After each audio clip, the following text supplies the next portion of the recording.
أعزائي المشاهدين، أهلا وسهلا بكم في حلقة جديدة من برنامجكم نبض التكنولوجيا على قناة نيكست ويف. معاكم شريف أحمد.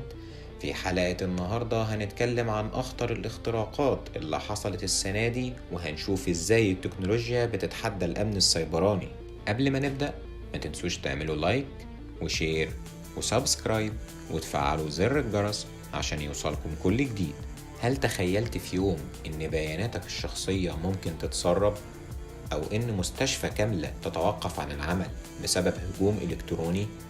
في 2025 العالم شهد اختراقات ضخمة هزت مؤسسات كبيرة وأثرت على ملايين من الناس.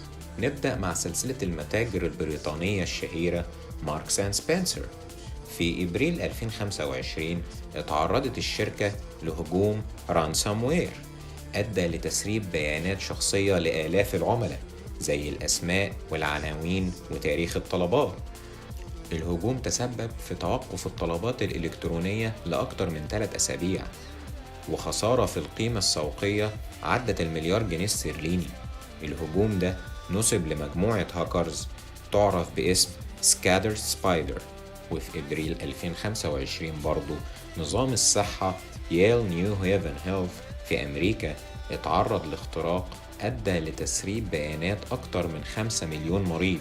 البيانات دي شملت معلومات طبية حساسة، وده بيبرر خطورة الهجمات على القطاع الصحي. وفي مارس 2025 مجموعة هاكرز تعرف باسم كود بريكرز أعلنوا عن اختراق بنك سبا الإيراني، وسرقوا بيانات أكتر من 40 مليون عميل بما فيهم مسؤولين حكوميين.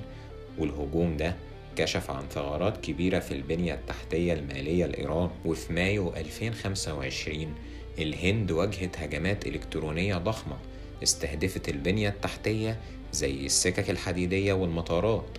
الهجمات دي كانت جزء من عملية عرفت باسم Operation Sindoor، ونسبت لمجموعة هاكرز من باكستان وتركيا وبنجلاديش بدعم مزعوم من الصين. كيفن ماندي مؤسس شركة مانديانت للأمن السيبراني حذر في مايو 2025 من إن الهجمات الإلكترونية المدعومة بالذكاء الاصطناعي هتكون واقع قريب. الهجمات دي ممكن تكون صعبة الاكتشاف وبتشكل تحدي جديد للأمن السيبراني. شركة هيرتز في أمريكا لتأجير السيارات أعلنت في إبريل 2025 عن اختراق أدى لتسريب بيانات أكتر من مليون عميل.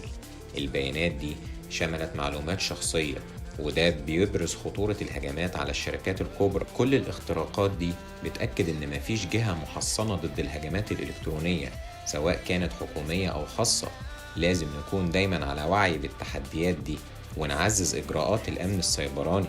قولولي في الكومنتات إيه أكتر عملية اختراق أنتم مهتمين بيها، وهل شايفين إننا مستعدين إن احنا نواجه التحديات دي؟